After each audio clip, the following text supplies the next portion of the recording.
ગુજરાત શિક્ષણ બોર્ડ દ્વારા આગામી ધોરણ 10 અને 12ની બોર્ડની પરીક્ષા 11 માર્ચથી 26 માર્ચ સુધી યોજાનાર છે।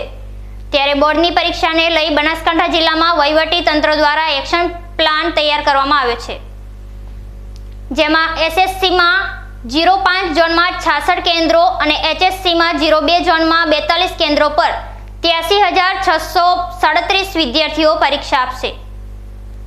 માધ્યમિક અને ઉચ્ચતર માધ્યમિક શાળાઓની ગુજરાત ગાંધીનગર બોર્ડ દ્વારા 11 માર્ચથી 26 માર્ચ સુધી યોજાનાર પરીક્ષાને લઈ બનાસકાંઠા શિક્ષણ વિભાગ સજ્જ બન્યું છે, જેમાં ધોરણ 10ની 5 ઝોનમાં પરીક્ષા યોજાશે। 66 કેન્દ્રો પર 49,977 વિદ્યાર્થીઓ પરીક્ષા આપશે।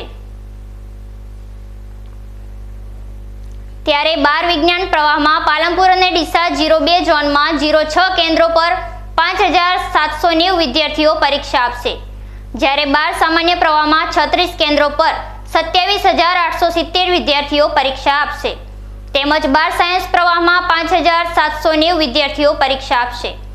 આમ જિલ્લામાં ધોરણ 10 અને 12માં મળી કુલ 83,637 વિદ્યાર્થીઓ બોર્ડની પરીક્ષા આપશે। ત્યારે પરીક્ષામાં ગેરરીતિ અટકાવવા તમામ બિલ્ડિંગમાં સીસીટીવી કેમેરાની બાજ નજરથી પરીક્ષા યોજવામાં આવશે। સમગ્ર જિલ્લામાં પરીક્ષાનું સુચારું આયોજન થાય એ માટે બોર્ડ તરફથી બનાવેલી એપ્લિકેશન પાટાનું સંપૂર્ણ માર્ગદર્શન અને તમામને તાલીમ આપવામાં આવેલી છે અને એ એપ્લિકેશનને કેવી રીતે કામગીરી કરવાની છે એની તાલીમ આપવામાં આવેલી છે, જે એક આ નવીન પ્રયાસ છે। ઉપરાંત તમામ જોનલ દ્વારા એમના જે રૂટ છે સ્થળથી લઈને જોનલ સુધીના એ તમામ ગૂગલ મેપિંગ કરવામાં આવેલા છે। તમામ જગ્યાએ જે સરકારી પ્રતિનિધિ છે ત્યાં પ્રાથમિક શિક્ષણના એસ્ટાટને કામગીરી આપવામાં આવેલી છે અને તમામ આ રીતે નવીકરણ અને ટેકનોલોજીના યુઝ દ્વારા કોઈ બનાસકાંઠામાં ગેરરીતિ ન થાય એ માટે સઘન પ્રયત્ન કરવામાં આવી રહેલા છે। ઉપરાંત જે સમગ્ર પ્રક્રિયા છે એ પારદર્શક બને અને સરળતાથી કોઈપણ બાળક, વાલી, સ્થળ સંચાલક, સરકારી પ્રતિનિધિ કે કોઈપણ બ્લોક સુપરવાઇઝર સરળતાથી કચેરીનો સંપર્ક કરી શકે એ માટે વધુ પ્રચાર પ્રસાર કરવામાં આવેલો છે। બનાસકાંઠામાં ધોરણ 10 અને 12ની પરીક્ષા આપી રહેલા તમામ વાલા બાળકોને અત્રેની કચેરી તરફથી ખૂબ ખૂબ શુભેચ્છાઓ છે। સારું પરિણામ પ્રાપ્ત કરે અને જીવનમાં ઉન્નત શિખરો સર કરે એવી અત્રેની કચેરી તેમજ મારા વતી તમામને શુભેચ્છાઓ છે।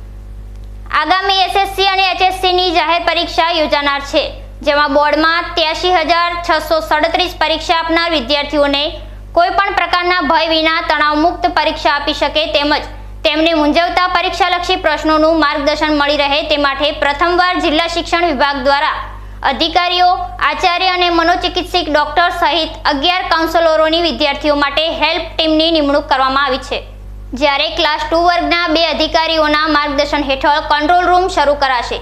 સમગ્ર જિલ્લામાં સુચારુ રૂપે પારદર્શી પરીક્ષા યોજાય તે માટે તંત્ર દ્વારા બોર્ડની એપ્લિકેશન પાટા હેઠળ પરીક્ષાને આવરી લેવામાં આવી છે।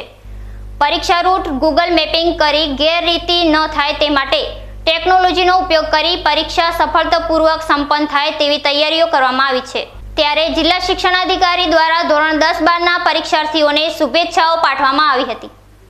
ધોરણ 10 અને ધોરણ 12ની પરીક્ષા 11 માર્ચથી લઈ 26 માર્ચ 2024 દરમિયાન યોજાનાર છે। આ પરીક્ષાની અંદર ધોરણ 10ના 66 કેન્દ્રો છે, ધોરણ 12ના 36 અને વિજ્ઞાન પ્રવાહના 6 કેન્દ્રો છે। સમગ્ર પ્રક્રિયા જે પરીક્ષા પ્રક્રિયા છે એના અંતર્ગત સમગ્ર બનાસકાંઠા જિલ્લાની અંદર કુલ 7 ઝોનલ ઓફિસરોની નિમણૂક કરવામાં આવેલી છે, જેમાંથી ધોરણ 10ની અંદર 5 ઝોન છે અને ધોરણ 12ની અંદર 2 ઝોન બનાવેલા છે। 10માની અંદર કુલ 49,977 બાળકો પરીક્ષા આપી રહ્યા છે। ધોરણ 12 સામાન્ય પ્રવાહની અંદર 27,870 બાળકો પરીક્ષા આપી રહ્યા છે અને 12 સાયન્સની અંદર 5,790 બાળકો પરીક્ષા આપી રહ્યા છે। સમગ્ર પરીક્ષાનું સુચારું સંચાલન થાય એ માટે જિલ્લા કક્ષાએ માન્ય કલેક્ટર સાહેબશ્રીના અધ્યક્ષ નીચે અને બોર્ડ ગાંધીનગરના માર્ગદર્શન નીચે એક પરીક્ષા સમિતિનું રચના કરવામાં આવેલી છે, જેની મીટિંગ અંતર્ગત સમગ્ર અધિકારીઓનું જિલ્લાનું સંકલન કેવી રીતે કરવું એની આખી બેઠક વ્યવસ્થા નક્કી કરી એનું સુચારું સંચાલન થાય એ માટે દરેકને માર્ગદર્શન અને સહકાર મેળવવામાં આવી રહ્યો છે.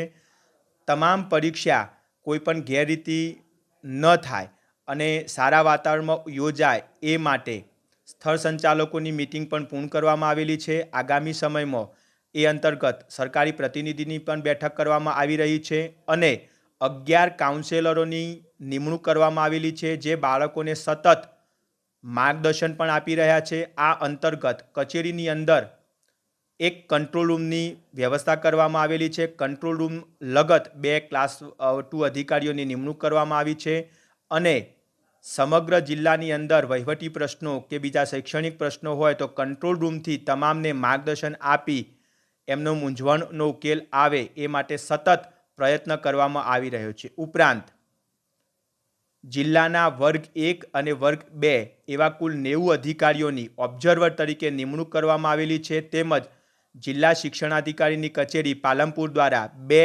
સ્થાનિક વર્ગ 2ના અધિકારીઓની સ્ક્વોડનું નિર્માણ કરવામાં આવેલું છે.